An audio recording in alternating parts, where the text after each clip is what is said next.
Hello students, 10th standard, 11th standard, 12th standard public எக்ஸாம்ஸை இன்னும் கூடிய சீக்கிரத்தில் ஃபேஸ் பண்ணுறதுக்கு தயாராகிட்டு இருக்கீங்க.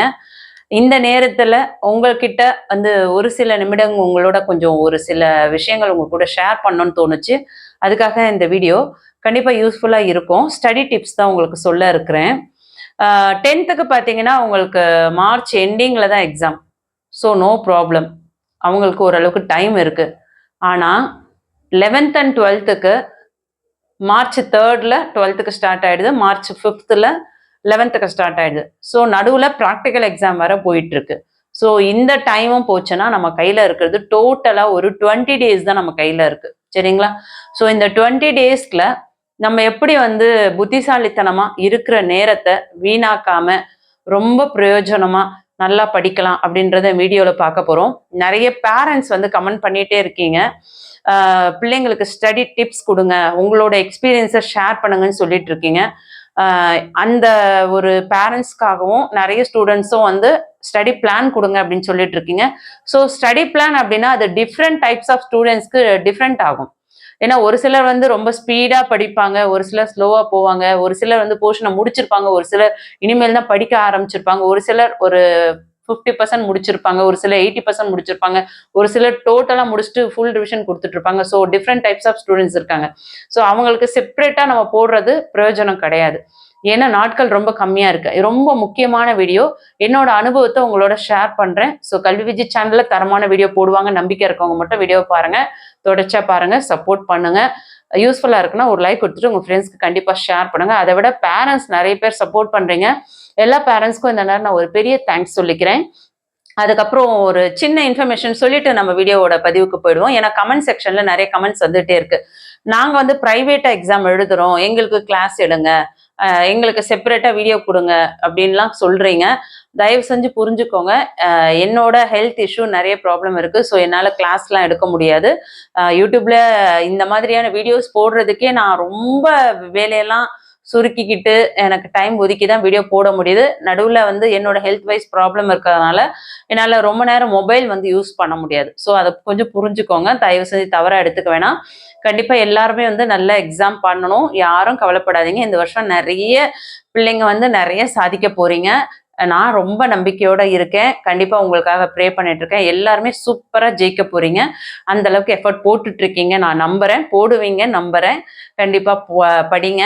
எல்லாருமே நல்ல மார்க் ஸ்கோர் பண்ணணும். பிரைவேட் ஸ்டூடெண்ட்ஸ்லாம் பார்த்தீங்கன்னா நம்ம மற்ற ஸ்டூடெண்ட்ஸ்க்கு எப்படி நம்ம வீடியோ போடுறோமோ அதில் சொல்லக்கூடிய அந்த இம்பார்ட்டன்ட் கொஸ்டின்ஸே படிங்க. இல்லை அதுவும் பயமா இருக்கு அப்படின்னு நினைக்கிறவங்க ப்ரீவியஸ் இயரோட ஒரு 3 yearsோட பப்ளிக் கொஸ்டின் பேப்பரும் இந்த வருஷம் நடந்த half yearly exam first division second division மற்ற டிஸ்ட்ரிக்டோட கொஸ்டின் பேப்பர்லாம் உங்களுக்கு வெப்சைட்ல போனீங்கன்னாவே நிறைய வெப்சைட்ல இருக்கு. ஸோ அந்த கொஸ்டின் பேப்பர்ஸ்லாம் நீங்க ப்ராக்டிஸ் பண்ணவே கண்டிப்பாக ஒரு 60+ தாராளமாக எடுத்துலாம், 60லேருந்து 70. அதனால கான்ஃபிடென்ட்டாக படிங்க, ஆனால் பிளான் பண்ணி படிங்க. சரிங்களா? அதை எப்படி படிக்கிறது அப்படின்றத இந்த வீடியோவில் பார்க்க போகிறோம். ஸோ ப்ரைவேட் ஸ்டூடெண்ட்டாக இருந்தாலும் சரி, ஸ்கூலில் போயிட்டு எக்ஸாம் எழுதுகிற ஸ்டூடெண்ட்ஸாக இருந்தாலும் எல்லாருக்குமே காமனான ஒரே டிப்ஸ் தான் இந்த வீடியோவில் பார்க்க போகிறோம். வாங்க வீடியோக்குள்ளே போயிடுவோம். ஃபர்ஸ்ட் பார்த்தீங்கன்னா உங்களுக்கு எக்ஸாமில் நம்ம ஸ்ட்ரெஸ் இல்லாமல் இருக்கிற நேரத்தை பயனுள்ள வகையில் படித்து நல்ல மார்க் ஸ்கோர் பண்ணுறதுக்கு என்னெல்லாம் பண்ணலாம் அப்படின்ற ஸ்டடி டிப்ஸ் தான் பார்க்க போகிறோம். ஒவ்வொரு டிப்ஸாக சொல்கிறேன், என்னோட அனுபவத்தை உங்களோட ஷேர் பண்ணிக்கிறேன். யூஸ்ஃபுல்லாக இருந்தால் மட்டும் ஒரு லைக் கொடுத்துட்டு உங்கள் ஃப்ரெண்ட்ஸ்க்கு ஷேர் பண்ணுங்கள். ஃபர்ஸ்ட் ஒன் பார்த்தீங்கன்னா, முதல்ல திட்டமிடணும், அதாவது பிளான் பண்ணிக்கணும். அதுக்காக யூடியூப்ல போய் ஸ்டடி பிளான் தேடணும் அப்படின்னு அவசியம் கிடையாது. ஒவ்வொரு நாளுக்குமே ஸ்டடி பிளான் போட்டுக்கோங்க. ஒரு 24 hours அப்படின்னா மினிமம் ஒரு 7 hours நீங்க தூங்கி இருக்கணும், மேக்சிமம் ஒரு 8 hours தூங்கி இருக்கணும். அட்லீஸ்ட் ஒரு 7 hours வச்சு தூங்குற மாதிரி பார்த்துக்கோங்க. 24ல ஒரு 7 மைனஸ் பண்ணிக்கோங்க. ஸோ 17 hours இருக்கு பேலன்ஸ். அந்த 17ல ஒரு 2 hours நீங்க சாப்பிட்றது, குளிக்கிறது, இந்த மாதிரியான டைம்லாம் போயிடும். ஸோ பேலன்ஸ் 15 hours இருக்கு. இந்த 15 hoursல உங்களால ஃபுல் அண்ட் ஃபுல் படிக்க முடியுமானா கண்டிப்பா முடியாது. ஆனா ஸ்கூலுக்கு போகும்பொழுது ஸ்கூல்ல நிறைய ரிவிஷன் கொடுக்கலாம், டைம் கொடுப்பாங்க. ஸோ என்னை பொறுத்த வரையும் மேக்சிமம் 24 hoursல பெர் டேல 8 hours உங்களால டைம் ஒதுக்க முடியும். அதாவது நான் சொல்றது ஸ்கூல்லையும் சேர்த்து சொல்றேன். ஸ்கூல்ல, வீட்டில் ஈவினிங்ல படிக்கலாம், மார்னிங்ல படிக்கலாம், ஸ்கூல்ல லஞ்ச் பிரேக்கு, இன்டர்வல் பீரியட்ல உங்களுக்கு டைம் வந்து 20 மினிட்ஸ் 15 மினிட்ஸ் கொடுக்குறாங்கன்னா ஃபுல் டைமை வந்து நீங்கள் யூஸ் பண்ண போகிறது இல்லை. ரிலாக்ஸ்டாக இருக்கும்போது அதெல்லாம் நம்ம யூஸ் பண்ணலாம். இப்போ வந்து நமக்கு நேரம் ரொம்ப கம்மியாக இருக்கிறதுனால இந்த டைம் எல்லாம் வந்து நம்ம யூஸ் பண்ணி நம்ம வந்து படிக்கிறதுக்காக டைமாக ஒதுக்கலாம். யோசிச்சு பாருங்க, ஒரு இன்டர்வல் பீரியட் 15 மினிட்ஸ் கொடுக்குறாங்கன்னா நீங்கள் 10 மினிட்ஸ் யூஸ் பண்ணிட்டீங்கன்னா அந்த 5 மினிட்ஸ்ல ஒரு ஒரு டீட்டெயில படிக்கலாம் இல்லையா? இல்லை ஒரு டீட்டெயில்னாலும் ரொம்ப வீக்கா இருக்கவங்க அட்லீஸ்ட் ஒரு 2 ஷார்ட் ஆன்சர்ஸ் படிக்கலாம், இல்ல 2 சிறுவினா படிக்கலாம். இந்த மாதிரி நம்ம பிளான் பண்ணிக்கணும். சரிங்களா? சோ முதல்ல எத்தனை மணி நேரம் படிக்கணும் அப்படின்றத ஃபிக்ஸ் பண்ணிக்கோங்க. இதை நோட் பண்ணிட்டீங்களா? இது நம்பர் 1 டிப்ஸ். ஓகே. அடுத்து பாத்தீங்கன்னா செகண்ட், நீங்க வந்து டெய்லி எவ்வளவு நேரம் படிக்கணும் பிளான் போட்டீங்களா? அடுத்தது இப்போ நமக்கு இருக்கிற எக்ஸாம், நீங்க 10th இருந்தா உங்களோட எக்ஸாம் டேட்ல இருந்து, அதாவது இன்னைக்கு விட்டுருங்க, நாளையில இருந்து எக்ஸாம் ஸ்டார்ட் பண்ற நாள், அதாவது ஃபார் எக்ஸாம்பிள் மார்ச் 3 வந்து 12th எக்ஸாம் ஸ்டார்ட் ஆகுது. ஸோ எக்ஸாம் 3னா அதுக்கு பிஃபோரா வந்து ஒரு 3 டேஸ் வந்து அந்த எக்ஸாம் பப்ளிக் எக்ஸாம்ஸ்க்கு படிக்கிறதுக்காக ஒதுக்கிக்கோங்க. ஸோ அந்த 3 டேஸ் முன்னையே நீங்க டைம் எடுத்துக்கோங்க. அப்ப பார்த்தோம்னா நமக்கு வந்து ஒரு 15 டேஸ்ல இருந்து ஒரு 20 டேஸ் தான் கிடைக்கும்.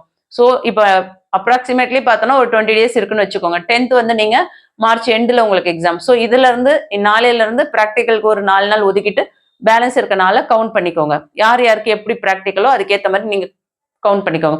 அந்த இருக்கிற நாட்களை 10th இருந்தாக்கா 5 சப்ஜெக்டால டிவைட் பண்ணுங்க. 11th 12th இருந்தா 6 சப்ஜெக்டால டிவைட் பண்ணுங்க. ஃபார் எக்ஸாம்பிள் 12th வந்து ஒரு 6 சப்ஜெக்ட்னாக்கா 11th 12th ஒரு சப்ஜெக்ட்க்கு 3 டேஸ் எடுத்தோம் அப்படின்னா 6 3s are 18 டேஸ்.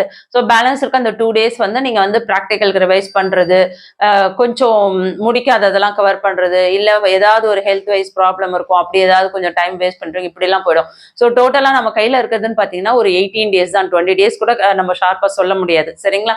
ஸோ அந்த 18 டேஸ்ல ஒவ்வொரு சப்ஜெக்ட்டுக்கும் 3 டேஸ் அப்படின்னு ஒதுக்குறத விட்டுட்டு நீங்க என்ன பண்ணணும்னா, எனக்கு இங்கிலீஷ் நல்லா தெரியும், அதுக்கு வந்து எனக்கு 1 டே போதும், உட்காந்து ஒரு ஃபுல் ரிவைஸ் கொடுத்தாவே நான் படிச்சிருவேன் அப்படின்றவங்க அதுக்கு ஒரு 1 டே ஒதுக்கிக்கோங்க. பேலன்ஸ் அங்க ஒரு 2 டேஸ் இருக்கு, அதை தூக்கி கெமிஸ்ட்ரி கஷ்டம்ன்றவங்க கெமிஸ்ட்ரியில போடுங்க. இல்ல பிசினஸ் மேக்ஸ் எனக்கு டஃபா இருக்குன்றவங்க பிசினஸ் மேக்ஸ்ல எக்ஸ்ட்ரா ஒரு நாள் போட்டுக்கோங்க. அதே மாதிரி தமிழுக்கு வந்து எனக்கு 3 டேஸ் தேவையில்லை, ஆல்ரெடி எல்லாமே நான் முடிச்சிருக்கேன், ஒரு வயசு கொடுத்தா போதும்னு நினைக்கிறவங்க அதுக்கு ஒரு 1 or 2 டேஸ் எடுத்துட்டு அதோட பேலன்ஸ் இருக்க டே தூக்கி பிசிக்ஸ்லயோ இல்ல பயாலஜிலயோ இல்ல அக்கௌண்டன்சிலயோ நீங்க மேஜர்ல எங்க வீக்கா இருக்கீங்களோ அந்த சப்ஜெக்ட்ல வந்து அந்த நாட்களை உள்ள போட்டுருங்க. ஸோ இந்த மாதிரி உங்களுக்கு எது வீக்கா இருக்கோ அந்த சப்ஜெக்ட் ஒரு 4 டேஸ் எடுத்துக்கோங்க. ரொம்ப ஈஸியா இருக்கிறதுக்கு 1 or 2 டேஸ் எடுத்துக்கோங்க. இந்த மாதிரி உங்களோட நாட்களை பிரிச்சுக்கோங்க. இது செகண்ட் டிப். சொன்னது புரிந்துங்களா? அடுத்தது ரொம்ப முக்கியமான விஷயம், நிறைய ஸ்டூடெண்ட்ஸ் வந்து என்ன பென் யூஸ் பண்ணணும் அப்படின்னு சொல்லிட்டு என்ன கேட்டுட்டு இருக்கீங்க. ஸோ பென் யூஸ் பண்றதுக்காக ஒரு தனி வீடியோ போடணுமா அப்படின்றது எனக்கு தோணிட்டே இருந்தது. ஸோ அதனால இதை இங்க உங்ககிட்ட சொல்லணும்னு தோணுச்சு. நான் வந்து லாஸ்ட் இயர் வந்து 10th முடிச்ச பிள்ளைங்க கிட்ட வாட்ஸ்அப் சேனல்ல போல்ஸ் போட்டிருந்தேன். அதுல எல்லாரும் கமெண்ட் பண்ணிட்டு இருந்தது, ஜெல் பென் வந்து 100% பெட்டரா இருக்கு அப்படின்னு சொல்லியிருந்தாங்க. நிறைய ஸ்டூடெண்ட்ஸ் வந்து கேட்ரேஜ் யூஸ் பண்ற இங்க் பென் வந்து பெட்டரா இருக்கு அப்படின்னு சொன்னாங்க. என்னோட பர்சனல் அட்வைஸ் என்ன சொல்வேன் அப்படின்னா, இதுவரையும் நீங்க எது ப்ராக்டிஸ் பண்றீங்களோ அந்த பெண்ணை யூஸ் பண்ணுங்க. ஆனா கண்டிப்பா பால் பாயிண்ட் யூஸ் பண்ணக்கூடாது. அதே மாதிரி எக்ஸாம் வந்து 2 டேஸ் பேக் எக்ஸாம் இருக்கு அப்படின்னா அந்த நாட்கள்ல நெருக்கத்துல போய் எக்ஸாம்ஸ்லாம் வாங்காதீங்க. சாரி, எக்ஸாம்ஸ் நெருக்கத்துல போய் பென் எல்லாம் வாங்காதீங்க. இல்ல எங்க மாமா கிஃப்ட் பண்ணாங்க, எங்க அக்கா கிஃப்ட் பண்ணாங்க, எங்களோட பெரியப்பா கிஃப்ட் பண்ணாங்க அப்படின்னு சொல்லிட்டு அந்த புது பென் எடுத்துட்டு போயிட்டு நிபு வந்து ரொம்ப அது ஹார்டா இருக்கும். நம்ம அந்த பென் வந்து ஆல்ரெடி நம்ம ஒரு பிராண்ட் பென் யூஸ் பண்ணிட்டு இருப்போம். நம்மளோட ஃபிங்கருக்கு நடுவுல பாத்தீங்கன்னா அது பிடிக்கும் போது வந்து ஒரு சிலருக்கு வந்து அந்த மெல்லிசா இருக்க மாதிரி இருந்தா அது பிடிச்சு எழுத ரொம்ப ஈஸியா இருக்கும். ஒரு சிலருக்கு திக்கா இருந்தா தடியா வச்சு எழுதுற மாதிரி இருக்கும். அது திடீர்னு போயிட்டு நீங்க ரொம்ப திக்கா இருக்கிறத வச்சு பெண்ணை யூஸ் பண்ணும்போது என்ன ஆகும்னா இந்த ஷோல்டர்ல இருந்து இங்கெல்லாம் ஃபுல்லா கையெல்லாம் வலிக்கிற மாதிரி ஆயிடும். ஸோ அடிக்கடி வந்து நிறைய எழுதும் போது இந்த மாதிரி எல்லாம் ஃபிங்கரை வந்து இந்த மாதிரி க்ளோஸ் பண்ணி கொஞ்சம் டைட்டா அப்படி மூடி தோறாங்க. எக்ஸாம் ஹால்லே கூட உட்காந்துக்கிட்டு ரிலாக்ஸ்டா கொஞ்சம் ஒரு யோசிக்கும் போதெல்லாம் அதை பண்ணுங்க. அதுக்கு எக்ஸாம் ஹால் எழுதாம அதை எக்ஸசைஸை பண்ணிட்டு இருப்பேன்னு சொல்ல வேண்டாம். நான் சொல்றது யோசிக்கும் போது டக்குன்னு கையை அந்த மாதிரி பண்ணுங்க. ஏன்னா வந்து நெடுவினாலாம் வந்து பக்கம் பக்கமா எழுதுவீங்க. எக்கனாமிக்ஸ்க்குலாம் டீட்டெயில் ரொம்ப பெருசா இருக்கும். அதே மாதிரி உங்களுக்கு டயக்ராம் வரையணும், நிறைய உங்களுக்கு எழுதுற மாதிரி இருக்கும் பக்கம் பக்கமா. சயின்ஸ் ஸ்டூடெண்ட்ஸ்க்குலாம் கூட பாத்தீங்கன்னா. ஸோ அதனால முடிஞ்ச வரையும் வந்து கொஞ்சம் ஸ்பீடா எழுதுங்க. ஸ்பீடா எழுதும் போது அதாவது அடிச்சு எழுதுறது அதை நிறுத்திக்கோங்க. அந்த அடிக்கிறது மட்டும் அடிச்சு திருத்துறது எழுதுறது விட்டுட்டு நீங்க கொஞ்சம் ஒழுங்கா எழுதுனீங்கன்னாவே உங்க ஹேண்ட் ரைட்டிங் நல்லா இல்லை அப்படின்னா கூட அது பாக்குறதுக்கு ரொம்ப நீட்டாவே நல்லாவே இருக்கும். ஸோ அதனால ஹேண்ட் ரைட்டிங்க்கு மார்க் போகுமானா 100% கிடையாது. என்னோட சப்ஸ்கிரைபர்ஸ் வந்து லாஸ்ட் இயர் 10th வந்து சென்டம் எடுத்திருந்தாங்க சோசியல்ல. அவங்க பாத்தீங்கன்னா சென்டம் எடுத்திருக்காங்க. அவங்க ஹேண்ட் ரைட்டிங் பார்த்தீங்கன்னா சுமாரா தான் இருக்கு. ஆனா அவங்க வந்து அடித்தல் திருத்தல் இல்லாம நீட்டா வந்து கீ பாயிண்ட் எல்லாம் அண்டர்லைன் பண்ணி நீட்டா ப்ரெசென்ட் பண்ணியிருந்தாங்க. அதனால அவங்களுக்கு சென்டம் மார்க் கொடுத்துருக்காங்க. ஸோ அதனால ஹேண்ட் ரைட்டிங்காக மார்க் போகும் அப்படின்னு பயப்பட வேண்டாம். பால் பாயிண்ட் யூஸ் பண்ணாதீங்க. ஸ்டிக் பென் யூஸ் பண்ணாதீங்க. அதெல்லாம் யூஸ் பண்ணக்கூடாது. இங்க் பென் யூஸ் பண்ணலாம், ஜெல் பென் யூஸ் பண்ணலாம். ஆனா என்ன பொறுத்தவரையும் பர்சனல் அட்வைஸ், இங்க் பென்ல கேட்ரிட்ஜ் யூஸ் பண்ற மாதிரி பென் வந்து ரொம்ப பெட்டரா இருக்குன்ற மாதிரி எனக்கு தோணுச்சு. உங்களோட எக்ஸ்பீரியன்ஸ்ல நீங்க வந்து ஜெல் பென் யூஸ் பண்றீங்களா இல்ல இங்க் பென் யூஸ் பண்றீங்களான்னு பாருங்க. அது எது வந்து ரொம்ப, ஆனா இன்னொரு விஷயம், ஆன்சர் ஷீட்ல வந்து ரொம்ப இங்க் ஊறக்கூடாது. ஊறிடுச்சுன்னா உங்களுக்கு என்ன ஆகும், பேக்ல இருக்கிற பேஜோட எழுத்துக்கள் நீங்க ஃப்ரண்ட்ல எழுதுறது எல்லாம் ஒன்னோட ஒண்ணு வந்து அச்சு ஒட்டிக்கிற மாதிரிலாம் இருக்கக்கூடாது. அதுல ரொம்ப திக்கா நிப் இருந்துச்சுன்னா ரொம்ப கஷ்டமா இருக்கும். சரிங்களா? பாருங்க, ஒரு 10 மினிட்ஸ் வந்து ஸ்பெக்ஸ் இல்லாம போனை பார்த்துட்டே பேசுறேன். அதுவே வந்து ரொம்ப ட்ரை ஆயிக்கு தலைவலிக்கிற மாதிரி அதிகமாகி போச்சு. ஸோ அதனால தான் வீடியோ கட் பண்ணிட்டு போயிட்டு ஸ்பெக்ஸ் போட்டு வந்து பேசுறேன். ஸோ ஹெல்த் வைஸ் நிறைய ப்ராப்ளம் இருந்தாலும் நம்ம குழந்தைங்க எக்ஸாமுக்கு போறாங்க. அந்த பிள்ளைங்க எல்லாரும் நல்லா பண்ணணும். அவங்களோட வந்து நம்ம ஒரு தாயா வந்து பிள்ளைக்கு என்ன அட்வைஸ் கொடுப்பாங்களோ அந்த மாதிரி நம்ம பர்சனல் அட்வைஸ் பண்ணணும், பிள்ளைங்க மோட்டிவேட் பண்ணணும் அப்படின்ட்டு தான் ஃபீல் பண்ணிட்டு இந்த வீடியோ போடுறேன். முடிஞ்ச வரையும் எல்லாரும் லைக் கொடுங்க. அப்போ நிறைய பிள்ளைங்களுக்கு போய் இந்த வீடியோ வந்து ஷேர் ஆகும், நோட்டிஃபிகேஷன் நிறைய பேருக்கு போய் சேரும். கண்டிப்பா வந்து நம்ம சேனல்ல போற வீடியோஸ்லாம் யூஸ்ஃபுல்லான ஒரு வீடியோஸ் தான். ஜஸ்ட் வந்து இன்கம் வரணுன்றதுக்காக வெறும் மணி மைண்டடா வீடியோ போடுறது கிடையாது. ஃபீல் பண்ணி குழந்தைங்களுக்கு எதை கொடுத்தா எது நல்லது அப்படின்னு சொல்லிட்டு ஒரு தாய் எப்படி ஒரு குழந்தைக்கு பார்த்து பார்த்து கொடுக்குறாங்களோ அந்த மாதிரி நான் யோசிச்சு தான் உங்களுக்கு வீடியோ போடுறேன். புரிஞ்சுக்கோங்க.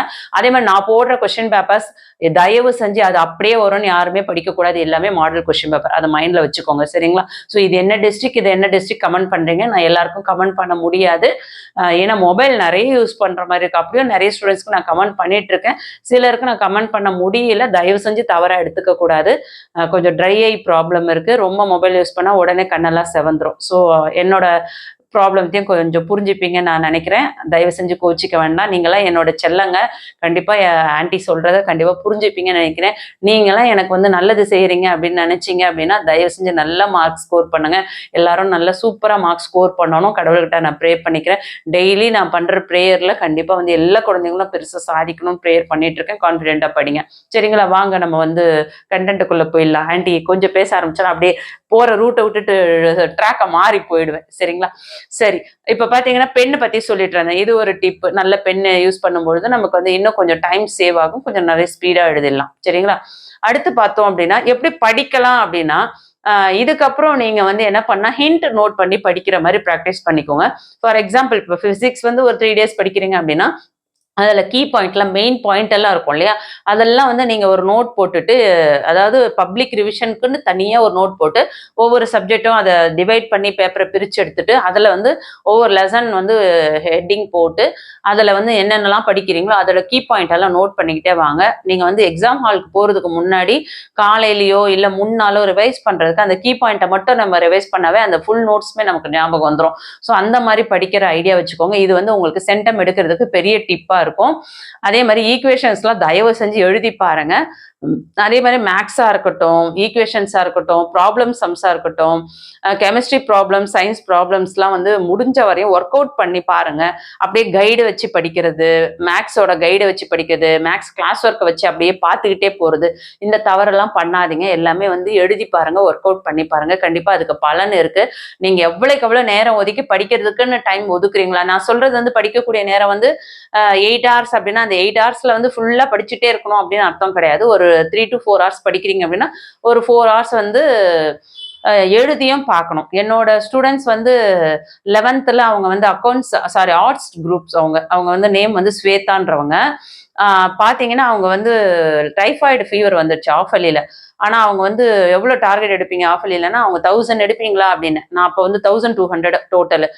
1200க்கு 1000 எடுக்க முடியுமானா அவங்க வந்து அழவே செஞ்சுட்டாங்க. அவ்வளோலாம் என்னால் முடியாது, நான் வந்து உடம்பு சரியில்லாமல் வந்திருக்கேன், எனக்கு குறைஞ்ச நாட்கள்ல என்னால் படிக்க முடியாதுன்னு சொல்லிட்டு ஃபீல் பண்ணி ரொம்ப அஃபெக்ட் ஆயிடுச்சு அவங்க மைண்டு. நான் கேட்ட கொஷின்ஸ் அதுக்கப்புறம் அவங்க வந்து ஓரளவுக்கு மார்க் எடுத்தாங்க. ஆனா பார்த்தீங்கன்னா ஆஃப் இயர்லியில பயந்த அந்த பிள்ளை பப்ளிக்ல பார்த்தீங்கன்னா 3 சப்ஜெக்ட்ல வந்து சென்டம் எடுத்தாங்க.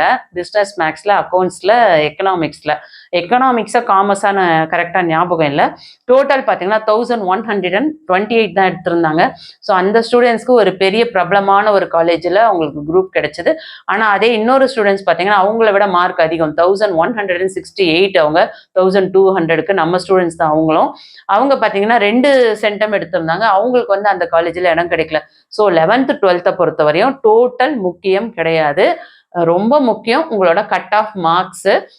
ஸோ அந்த மார்க்ஸுமே கூட இங்கிலீஷ் தமிழ் வந்து பார்க்க மாட்டாங்க. ஸோ இங்கிலீஷ் அண்ட் தமிழை விட மேஜர் சப்ஜெக்ட் அந்த 4 சப்ஜெக்ட் இருக்குல்லையே, அந்த 4 சப்ஜெக்டில் நம்ம வந்து ஃபிசிக்ஸில் எவ்வளோ வாங்கணும், கெமிஸ்ட்ரி எவ்வளோ வாங்கணும், மேக்ஸில் எவ்வளோ வாங்கணும் அப்படின்னு சொல்லிட்டு, பயாலஜியில் எப்படி வாங்கணும், இல்லை கம்ப்யூட்டர் சயின்ஸ்னா கம்ப்யூட்டர் சயின்ஸ், இல்லை ஆர்ட்ஸ் குரூப்னாக்கா காமர்ஸில், எக்கனாமிக்ஸில், அக்கௌண்ட்ஸில், பிஎம்ல எப்படி வாங்கணும் அப்படின்னு சொல்லிட்டு உங்களுக்குள்ள ஒரு டார்கெட் வச்சு படிங்க. நீங்கள் டார்கெட் மார்க் வச்சிங்கன்னா மட்டும்தான் அதுக்கான எஃபர்ட் உங்களால் போட முடியும். சரிங்களா? இப்போ கூட நீங்கள் டார்கெட் வைக்கலன்னா கண்டிப்பாக உங்களால் சக்ஸஸ்ஃபுல்லாக மார்க் ஸ்கோர் பண்ண முடியாது. சரி, ஓகே. அடுத்தது வந்து முக்கியமான விஷயம் நான் என்ன சொன்னேன் அப்படின்னு பார்த்தீங்கன்னா, இந்த மாதிரி ஈக்குவேஷன்ஸ் எல்லாம் எழுதி பாருங்க, இதெல்லாம் சொன்னேன் இல்லையா? இந்த மாதிரி எழுதி பார்க்கும் பொழுதே நீங்க வந்து என்ன பண்ணுங்க, ஃபர்ஸ்ட் வந்து நமக்கு நல்லா ஃபார் எக்ஸாம்பிள் ஒரு 15 லெசன் இருக்கு அப்படின்னா, அந்த 15 லெசன் எனக்கு ஒரு 4 லெசன் வந்து சரியாவே தெரியாது, ஒரு 11 லெசன் நல்லா தெரியும் அப்படின்னா, அந்த நல்லா தெரிஞ்ச லெசனை முதல்ல முடிக்காதீங்க. தெரியாத லெசனை இந்த ஒரு லாஸ்ட் இன்னும் ஒரு 10 டேஸ் இருக்கு இல்லையா, இந்த வரக்கூடிய அந்த ஒரு 10 டேஸ்ல முடிஞ்ச வரையும் எந்தெந்த சப்ஜெக்ட்ல எதெல்லாம் நமக்கு தெரியாதோ அது எல்லாத்தையுமே படிக்க பாருங்க. தயவு செஞ்சு இதுக்கப்புறம் வந்து செகண்ட் டிவிஷனுக்காக நான் ஃபுல்லா எல்லாத்தையுமே உட்காந்து படிக்கிறேன் அப்படின்ட்டு ஃபுல் போர்ஷனை உட்காந்து படிச்சு நீங்க எக்ஸாம் போகணும்னு அவசியம் கிடையாது. எப்படிதான் நீங்க இதுவரையும் படிச்சதை வச்சு எழுதுனாவே கண்டிப்பா அதுல ஓரளவுக்கு நல்ல மார்க் எடுப்பீங்க. நான் வந்து செகண்ட் டிவிஷனுக்கு படிக்க வேண்டாம்னு சொல்லல, நல்லா புரிஞ்சுக்கோங்க.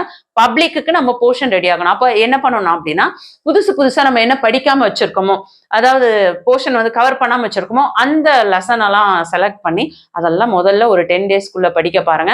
அதுக்கப்புறம் நீங்க வந்து படிச்ச லெசனா ரிவிஷன் கொடுக்கறதுன்றது உங்களுக்கு டைம் கிடைக்கும். ஸோ அப்போ வந்து எழுதிக்கலாம். இல்ல செகண்ட் டிவிஷன் எக்ஸாமே வருது நடக்குது அப்படின்னா கூட அந்த எக்ஸாமுக்கு முன்னாள் ஒரு வயசு கொடுத்தீங்கன்னா கூட போதும். அதை விட ரொம்ப முக்கியம், நீங்க 10th இருந்தாலும் சரி, 11th இருந்தாலும் சரி, 12th இருந்தாலும் சரி, இந்த 3 ஸ்டாண்டர்ட்ல இம்மிடியேட்டா இப்ப நான் கேட்கக்கூடிய கொஸ்டின்ஸ்க்கு உடனே எனக்கு கமெண்ட் கண்டிப்பா பண்ணியிருக்கணும். சொல்லக்கூடிய பதில், நீங்க சொல்லக்கூடிய பதில், நான் எல்லா பாடத்திலும் அனைத்து ஒரு மதிப்பெண் வினாக்களையும் படித்து முடித்து விட்டேன். இதை நீங்க இங்கிலீஷ்ல சொல்வீங்களோ தமிழ்ல சொல்வீங்களோ உங்களோட முடிவு. ஆனா என் மேல மரியாதை உள்ள பிள்ளைங்க, ஆன்டி மேல மரியாதை உள்ள பிள்ளைங்க, இதுவரையும் யாரெல்லாம் 1 வேர்ட்ஸ்க்கு எஃபர்ட் போடலையோ தயவு செஞ்சு இந்த நிமிஷம் என்கிட்ட நீங்க உண்மையை சொல்லணும். எந்தெந்த சப்ஜெக்ட்ல 1 மார்க்ஸ் ரெடியா இருக்கீங்க, இதெல்லாம் இன்னும் ரெடி ஆகல. அடுத்த ஒரு 3 நாள் உங்களுக்கு டைம் தரேன். அந்த 3 நாள் கழிச்சு நான் என்ன வீடியோ போடுறேனோ, நான் இப்போ உங்ககிட்ட என்ன வாக்குறுதி கொடுக்கணும் அதை நான் மறந்துடுவேன். எனக்கு கொஞ்சம் ஞாபக மறதி ஆன்டிக்கு அதிகமா இருக்கு. ஸோ நீங்க என்ன பண்றீங்க, ஒரு 3 டேஸ் கழிச்சு நீங்க என்னென்ன சப்ஜெக்ட்லாம் 1 மார்க்ஸ் முடிக்காம வச்சிருக்கீங்களோ அது எல்லாத்தையுமே படிச்சு முடிச்சுட்டு, நான் 10th வீடியோ போட்டாலும் சரி, 9th வீடியோ போட்டாலும் சரி, நீங்க என்ன ஸ்டாண்டர்ட், நீங்க எந்த டிஸ்ட்ரிக்ட்ல இருக்கீங்க, எல்லா சப்ஜெக்ட்லயும் என்னென்ன முடிக்காம வச்சிருந்தீங்க அது எல்லாத்தையும் கவர் பண்ணிட்டேன் அப்படின்னு சொல்லிட்டு எனக்கு கண்டிப்பா கமெண்ட் பண்ணுவீங்க. கண்டிப்பா நீங்களாம் என்னோட மாணவர்களா இருக்கீங்க அப்படின்னா கண்டிப்பா நீங்க எனக்கு கமெண்ட் பண்ணுவீங்க. நான் நம்புறேன். பார்க்கலாம் எத்தனை கமெண்ட்ஸ் வருதோ அத்தனை மாணவ செல்வங்கள் ஆன்டியோட வார்த்தைக்கு மதிப்பு கொடுத்து என்னை ஃபாலோ பண்ணிட்டு இருக்கீங்க உண்மையா அப்படின்னு நான் நம்புறேன். சரிங்களா? ஸோ யூடியூப்ல கொடுக்குற அந்த பணத்துக்காகவோ இல்ல இந்த புகழுக்காகவோ எல்லாம் இங்க நம்ம வந்து வீடியோ போடல. அந்த போனுக்கு பின்னாடி எத்தனை பிள்ளைங்க இந்த வீடியோவை பாக்குறாங்க, எத்தனை பிள்ளைங்க மார்க் எடுக்கிறாங்க, அதனால அவங்க லைஃப்ல வந்து அடுத்த கட்டம் அவங்க போறாங்க, எத்தனை பேரண்ட்ஸ் அதனால மன நிம்மதியோட இருக்காங்க, பரவாயில்ல பிள்ளைங்க இதெல்லாம் படிக்கிறாங்க, ஓரளவுக்கு இந்த சேனல்லாம் நமக்கு சப்போர்ட்டா இருக்கு நம்ம பிள்ளைங்களுக்குன்னு எவ்வளவு பேரண்ட்ஸ் எல்லாம் வந்து மன நிம்மதியோட இருக்காங்க. இதுதான் நமக்கு ரொம்ப முக்கியம். தயவு செஞ்சு ஆன்டி சொல்றதை கரெக்டா ஃபாலோ பண்ணுங்க. சரிங்களா? அடுத்து ப்ராக்டிக்கல் எக்ஸாம்ஸ்க்கு தயவு செஞ்சு ப்ராக்டிக்கல் எக்ஸாம் வருது அப்படின்னா உங்களுக்கு என்ன டேட் கொடுத்துருக்காங்க, உங்களுக்கு என்னெல்லாம் படிக்க சொல்லி டிவைட் பண்ண, ஒரு சில ஸ்கூல்ல வந்து ஃபுல்லாவே படிச்சாகணும்னு சொல்லிடுவாங்க, அவங்க படிச்சுதான் ஆகணும். ஒரு சில கவர்மெண்ட் ஸ்கூல்ல பாத்தீங்கன்னா உங்களுக்கு ஒரு 4 இது கொடுத்துட்டு ஒரு 12 இருக்கு ப்ராக்டிக்கல்ல வந்து 12 டாபிக் இருக்குன்னா ஒரு 4 டாபிக் கொடுத்துட்டு இதெல்லாம் படிங்க. ஒரு சிலருக்கு ஏன்னு ஒரு டீம், ஒருத்தருக்கு பி டீம், அந்த மாதிரி டீம் வைஸ் கூட பிரிச்சு கொடுத்துருவாங்க. ஸோ அது என்ன கொடுத்துருக்காங்க அதை வந்து ப்ராக்டிக்கலுக்கு ஒரு முன்னாள் ஒரு 2 நாள் முன்ன தயவு செஞ்சு அதையே திரும்ப திரும்ப படிச்சு எழுதி பாருங்க. படிக்க மட்டும் செய்யாதுங்க, எழுதி பாருங்க. கண்டிப்பா வந்து எந்த முயற்சியும் வீணா போகாது. சொன்னது புரிஞ்சுதுங்களா? சரி, ஓகே. ப்ராக்டிக்கலுக்கு ரெடி ஆயிட்டோம். அடுத்து வந்து இங்கிலீஷ் தமிழ் ஆல்ரெடி எல்லாம் முடிச்சு வச்சிருக்கீங்கன்னா தெரியாததுக்கு மட்டும் ஒரு 1 or 2 டேஸ் அதுக்கு டைம் ஒதுக்கி ஒரு வயசு கொடுத்து அதையும் முடிச்சு வச்சுக்கோங்க. மேஜர் சப்ஜெக்ட்டுக்கு அதிகமா டைம் ஒதுக்கி படிக்க பாருங்க. அதே மாதிரி 8 hours வந்து உங்களை படிக்க சொல்லியிருந்தேன் இல்லையா, அந்த 8 hoursல எப்படிலாம் படிக்கலாம் அப்படின்னு பாத்தீங்கன்னா, நீங்க ஸ்கூல்ல கண்டிப்பா படிப்பீங்க. ஸ்கூல்ல கண்டிப்பா உங்களுக்கு ஒரு பீரியடும் மாறிக்கிட்டே இருக்கும். ஸோ அதனால ஸ்கூலுக்கு பிளான் தேவையில்லை. வீட்ல படிக்கும்போது இப்போ ஃபார் எக்ஸாம்பிள் நீங்க வந்து வீட்டுக்கு ஒரு 5:00 வந்துடுறீங்க. நான் வந்து ஒரு 5:30க்கு உட்கார்றேன் படிக்க அப்படின்னா, 5:30லேருந்து நைட் வந்து ஒரு 10:00 வரையும் அப்படின்னா, அதுல ஒரு 1/2 அன் ஹவர் வந்து நம்ம டின்னருக்கு டைம் ஒதுக்கிட்டோம் அப்படின்னா கூட, 7, 8, 9, 10 ஒரு 4 ஹார்ஸ் இருக்கா? ஸோ அந்த 4 ஹார்ஸ் எப்படி படிக்க போறீங்க அப்படின்னு பார்த்தீங்கன்னா, கன்டினியூவா 4 ஹார்ஸ் படிக்கவே கூடாது. அத வந்து 2 பிளானா டிவைட் பண்ணிக்கோங்க. 2 ஹார்ஸ், 2 ஹார்ஸ்ன்னு டிவைட் பண்ணிக்கோங்க. அந்த 2 ஹார் ஃபர்ஸ்ட் 2 ஹார்ஸ்ல உங்களுக்கு 2 பிரேக் குடுத்துக்கோங்க. சொன்னது புரிஞ்சுங்களா? ஃபர்ஸ்ட் 2 ஹார்ஸ்ல 60 மினிட்ஸ், 60 மினிட்ஸ் 120 மினிட்ஸ் இல்லையா? ஸோ அப்ப நீங்க என்ன பண்ணுங்க, அங்க வந்து 3 4s ஆர் 12 ஸோ 40 மினிட்ஸ் 40 மினிட்ஸ்க்கு படிக்கிறீங்க. அதுக்கப்புறம் ஒரு 5 மினிட்ஸ் ஒரு பிரேக் எடுக்கிறீங்க. 40 மினிட்ஸ் டைம் பத்தாது. சரி அட்லீஸ்ட் ஒரு 35 மினிட்ஸ் கரெக்ட்டா படிங்க. அதுக்கப்புறம் ஒரு 5 மினிட்ஸ் ஒரு பிரேக் எடுக்கிறீங்க. திரும்ப ஒரு 35 மினிட்ஸ், திரும்ப ஒரு 5 மினிட்ஸ் பிரேக், திரும்ப ஒரு 35 மினிட்ஸ் இந்த மாரி படிச்சுக்கோங்க. அப்போ ஒரு 120 மினிட்ஸ்ன்றது ஒரு 110 மினிட்ஸ் கிட்ட நம்ம கவர் பண்ற மாரி ஆயிடும். சரிங்களா? அதே மாதிரி அ அடுத்து வந்து பார்த்தீங்கன்னா, டின்னர முடிச்சுட்டு அதுக்கப்புறம் ஒரு 2 ஹார்ஸ் படிக்கிற மாரி பாருங்க. இல்ல இங்க ஒரு 2 ஹார்ஸ் முடிச்சுட்டு, அதுக்கப்புறம் இன்னொரு ஒரு 2 ஹார்ஸ் படிக்கிறதுக்கு நடுவுல ஒரு பெரிய கொஞ்சம் பிரேக் எடுத்துக்கோங்க. 15 மினிட்ஸ் போல எடுத்துக்கோங்க. இந்த பிரேக் டைம்ல என்ன பண்ணணும் அப்டின்னா, ஏதாவது ஒரு பெரிய காமெடி சேனல் உங்களுக்கு எது பிடிக்குமோ அத பாருங்க. நல்லா வாய் விட்டு சிரிங்க. ஏன்னா இங்க ஃபுல்லா ஒரே ஸ்ட்ரெஸ்ஸு. யோசிச்சு பாருங்க. மண்டைக்குள்ள அப்படியே யோசனை, பயம் என்னலாம் படிச்சிருக்கோம்டா, அப்பா இத படிச்சிருக்கோம், இத படிக்கல. ஐயய்யோ! இதுல இத சொல்ட்டாங்களே, நம்ம ஃப்ரெண்ட் வேற இத படிச்சேன்னு சொன்னல, அத சொல்லலையே, நமக்கு இது மார்க் போச்சே, இந்த டீச்சர் நம்மள கூப்பிட்டு வார்ன் பண்றாங்க, நம்ம வீட்ல அம்மா திட்டுறாங்க. இந்த மாரி உங்களுக்கு வந்து ஒரு பக்கம் இல்ல பிரச்சனை. மத்தளத்துக்கு 2 பக்கம் பிரச்சனைன்ற மாதிரி உங்களுக்கு ஸ்கூல்ல போனா ஒரு பிரஷர், வீட்ல வந்து ஒரு பிரஷர் இருக்கும். ஸோ இந்த மாரியான ஒரு பிரஷரான நேரத்துல நம்ம வாய் விட்டு சிரிக்கிறோம் அப்படின்னா, அது ரொம்ப ரிலாக்ஸ்டா இருக்கும். ஆனா தயவு செஞ்சு நீங்க மொபைல் ஃபோன் பார்த்து நீங்க காமெடி பார்ப்பீங்களோ, டிவில பார்ப்பீங்களோ தெரியாது. ஆனா ஜஸ்ட் அந்த 5 மினிட்ஸ் மட்டும் தான் உங்களோட பிரேக்கா இருக்கணும். முடிஞ்ச வரையும் உங்களுக்கு டிஸ்ட்ராக்ட் ஆகுற அந்த மொபைல் ஃபோனையும், டிவியும் அது பக்கமே போகக்கூடாது. ஆனா கரெக்ட்டா அந்த பிரேக்ல நம்ம அந்த 5 மினிட்ஸ் தான் அத பார்க்கணும் அப்படின்னு உங்களுக்குள்ள ஒரு உறுதிமொழி எடுத்துக்கோங்க. இல்ல உங்களோட பிளான உங்க பேரண்ட்ஸ் கிட்ட சொல்லுங்க. உங்க பேரண்ட்ஸோட சப்போர்ட்டோட, அம்மா நான் 5 மினிட்ஸ் பார்த்த உடனே என்கிட்ட மொபைல வாங்கிடுங்கன்னு சொல்லுங்க. இல்ல நீங்களே ஒழுக்கமா குடுத்துட்டு, நீங்க அடுத்து படிக்கிறதுக்கு திரும்பி போயிடுங்க. ஆனா போகும்போது கண்டிப்பா வந்து படிக்கும்போது பக்கத்துல வாட்டர் பாட்டில் வச்சுக்கோங்க. அப்பப்ப கொஞ்சம் கொஞ்சம் கொஞ்சம் வாட்டர் குடிங்க. கண்டிப்பா தண்ணி குடிச்சீங்கன்னா உங்களுக்கு கொஞ்சம் எனர்ஜெட்டிக்கா இருக்கும். அதே மாதிரி அந்த 2 ஹார்ஸ்க்கு ஒன்ஸ் வந்து படிக்கும்போது அந்த பிரேக்ல ஃபேஸ் வாஷ் பண்ணிக்கோங்க. ஏன்னா நம்ம உத்து பார்த்துட்டே இருக்கும்போது நம்ம கண்ணுக்குலாம் வந்து ஓவரா ஸ்ட்ரெயின் குடுக்குற மாரி இருக்கும். சரி கொஞ்சம் ஃபேஸ் சோப்பு போட்டு வாஷ் பண்ணணும்னு இல்ல. ஜஸ்ட் ஒரு வார்ம் வாட்டர்ல ஃபேஸ் வாஷ் பண்ணிட்டு ரிலாக்ஸ்டா உட்காந்து தொடச்சிட்டு, ஏதாவது ஒரு சின்ன ஸ்நாக்ஸ் ஏதாவது ஒண்ணு சாப்பிட்டுட்டு உட்காந்து படிக்க ஆரம்பிச்சுருங்க. அத விட முக்கியம் நீங்க படிக்கக்கூடிய இடம் பார்த்தீங்கன்னா, தனிமையா இருக்கிற மாரி படிங்க. புதுசான ஒரு அட்மாஸ்பியர்ல படிக்காதீங்க.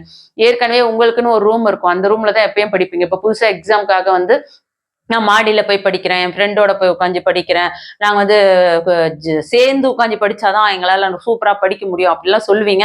போய் ஃப்ரெண்ட்ஸோட போய் உட்காந்து படிப்பீங்க. ஒரு 1/2 அன் ஹவர் படிப்பீங்க. அதிகபட்சம் ஒரு 1 ஹவர் படிப்பீங்க. அதுக்கப்புறம் அங்க வந்து கண்டிப்பா 100% டவுட்டே இல்ல. அங்க பேச்சு வரும். டைம் வேஸ்ட் ஆகும். உங்களோட மைண்ட் டைவர்ட் ஆகும். ஒருத்தர் நீங்க படிக்கணும்னு நெனச்சா கூட, உங்க ஃப்ரெண்ட் வந்து அதே ஒரு ஒழுக்கத்தோட கூட உட்காந்து ஒழுக்கமா படிப்பாங்களான்னு சொல்ல முடியாது. ஸோ அவங்க பேசுறதுனால உங்களோட மைண்ட் வந்து டிஸ்டர்ப் ஆகும். ஸோ முடிஞ்ச வரையும் ஃப்ரெண்ட்ஷிப் எல்லாம் கொஞ்சம் எக்ஸாம்க்கு அப்புறம் பார்த்துக்கலாம். முடிஞ்ச வரையும் எல்லாரையும் விட்டு கொஞ்சம் தனிமையில இருங்க. ஃப்ரீயா இருக்க நேரம், ரிலாக்ஸா இருக்க நேரம் காமெடி சேனல் பாருங்க. இல்ல எனக்கு பாட்டு கேட்க ரொம்ப பிடிக்கும்னா, பாட்ட போட்டுட்டு நல்லா சத்தமா கூட பாருங்க. பாடுங்க. இளையராஜா பாட்டு பிடிக்குமா? கேளுங்க. ஏ.ஆர். ரகுமான் பாட்டு பிடிக்குமா? கேளுங்க. இல்ல இப்ப புதுசா ட்ரெண்டிங்ல யார் வராங்க? அனிருத் வராங்களா? எது உங்களுக்கு பிடிக்குமோ கேளுங்க. இல்லையா எனக்கு ஒரு டான்ஸ் போட்டாவே எனக்கு இன்னும் ஃபுல்லா ஸ்ட்ரெஸ் எல்லாம் குறைஞ்சிரும்னா நல்லா பாட்ட சவுண்டா வச்சுட்டு ஒரே ஒரு பாட்டு முடியறதுக்கு 5 மினிட்ஸ்ல முடிஞ்சிரும். அந்த நேரத்துல ஒரு நல்ல ஒரு டான்ஸ கூட ஆடுங்க. தப்பே கிடையாது. நம்மளோட ஃபுல் பாடிக்கு அது ஒரு எக்ஸர்சைஸ், ஒரு ரிலாக்சேஷன். அது ஃபுல்லா அவ்ளோ ஒரு உங்களுக்கு புத்துணர்ச்சி குடுக்கும். வேர்த்து தான் போயிருக்கும். ஆனாலும் நமக்கு வந்து ஒரு எனர்ஜெட்டிக்கா இருக்கும். சரி திரும்பவும் ஃபேஸ் வாஷ் பண்ணிட்டு தண்ணிய குடிச்சிட்டு உட்காந்து படிக்க ஆரம்பிச்சிருங்க. ஆனா இதெல்லாம் வந்து ஜஸ்ட் வந்து நல்லா படிக்கிறவங்களுக்கு சொல்ற அட்வைஸ். நான் படிக்காம நான் பாட்டு கேட்டேன். யூடியூப் சேனல்ல கல்வி விஜயன் சேனல்ல வந்து எங்கள பாட்டு கேட்க சொன்னாங்க. எங்கள வந்து காமெடி கேட்க சொன்னாங்க. டான்ஸ் ஆட சொன்னாங்க அப்படின்லாம் சொல்லக்கூடாது. சொன்னது புரிஞ்சுதுங்களா? நான் வந்து கோச்சிங் சென்டர் நடத்திட்டு இருந்தேன். என்னோட பிள்ளைங்களே வந்து அங்கேயே ஸ்நாக்ஸ் கொண்டு வர வச்சு அவங்களுக்கு ஒரு 1 ஹவர் படிக்க வச்சுட்டு நடுவுல பிரேக் குடுப்பேன். அது என்னோட மாணவர்களுக்கு தெரியும். இந்த வீடியோவ அவங்க பார்க்குறாங்க அப்படின்னா, கண்டிப்பா இதுலயுமே கூட கமெண்ட் பண்றதுக்கு வாய்ப்புகள் அதிகம். பிரேக் குடுத்து தான் பிள்ளைங்கள படிக்க வைப்பேன். நடுவுல நானுமே அவங்க கிட்ட பேசி கொஞ்சம் மோட்டிவேட் பண்றது, ஸ்டடி டிப்ஸ் குடுக்கறது, அட்வைஸ் பண்றது இதெல்லாமே குடுப்பேன். ஃபாலோ பண்ணுவாங்க. எல்லாருமே நல்லா படிச்சாங்க. ஒரே ஒரு அட்வைஸ் தான் சொல்லணும் பிள்ளைங்களா. அதாவது அதிகாரமா, ஆணவமா மிரட்டி சொல்லிக் குடுக்குற டீச்சர விட, அன்பா யாராவது ஒரு டீச்சர் கிடைச்சாவே அந்த அன்புக்கு அடிமையாடுவாங்க பிள்ளைங்க. ஸோ அந்த அன்பா யார் சொல்றாங்களோ அவங்க சொல்ற வார்த்தையை கட்டுப்பட்டு உண்மையா நம்ம படிக்கும்போது அது எந்த டீச்சர் சொன்னாலும் சரி, அவங்களோட அன்புக்கு நம்ம கொடுக்குற பிரதிபலன் என்ன அப்படின்னா அது நம்மளோட மார்க்கா இருக்கும், நம்மளோட கேரக்டரோட ஒரு சேஞ்சஸா இருக்கும். ஸோ அந்த மாதிரி ஒரு நல்ல சேஞ்சஸா உங்ககிட்ட கண்டிப்பா மாறும். பிளான் பண்ணி அழகா படிப்பீங்க. கல்வி விஜி சேனலை நீங்க ஒரு யூடியூப் சேனலா பார்க்காம உங்களோட ஒரு ஃப்ரெண்டா என்ன நீங்க பார்த்துப்பீங்கன்னு நினைக்கிறேன். கண்டிப்பா வந்து ஏஜ் அதிகம் தான் இந்த ஃப்ரெண்டுக்கு, 47 இயர்ஸ் ஆயிடுச்சு. இருந்தாலும் நட்புக்கு வந்து வயது கிடையாது. நான் உங்களை ஃப்ரெண்டா தான் பார்க்குறேன். நீங்க என்ன ஃப்ரெண்டா பார்க்குறீங்கன்னா ஹாய் ஃப்ரெண்டுன்னு சொல்லிட்டு கமெண்ட் பண்ணுங்க. நீங்க எந்த டிஸ்ட்ரிக்ட்ல இருக்கீங்க, உங்களோட பப்ளிக் டார்கெட் என்ன, நீங்க 1 மார்க்ஸ் ஃபுல்லா ரெடி ஆனீங்களான்றதை தயவு செஞ்சு கமெண்ட் பண்ண மறந்துடாதீங்க. கண்டிப்பா இந்த ஸ்டடி டிப்ஸ்லாம் ரொம்ப யூஸ்ஃபுல்லா இருக்கும். வீடியோ லென்த்தியா போறதுனால பேசாம அப்படியே கட் பண்ணணுன்ற மாதிரி ஃபீல் ஆகுது. ஆனா மனசு தவிக்குது. இன்னும் உங்க கூட நிறைய ஷேர் பண்ணணும்னு தோணுது. சரி, இன்னும் நான் உங்ககிட்ட நிறைய ஷேர் பண்ணணும்னு ஃபீல் பண்றவங்க கமெண்ட் பண்ணுங்க. அடுத்த ஒரு வீடியோல இதே மாதிரி தெளிவா உங்களுக்கு இன்னும் நிறைய மோட்டிவேட் பண்ணி உங்களோட பேக் போனா கண்டிப்பா நான் இருப்பேன். அதுல எந்தவித சந்தேகமும் கிடையாது. அடுத்த ஒரு உபயோகமுள்ள ஒரு பதிவுல உங்களை பார்க்குறேன். மீண்டும் பார்க்கலாம். நன்றி, வணக்கம்.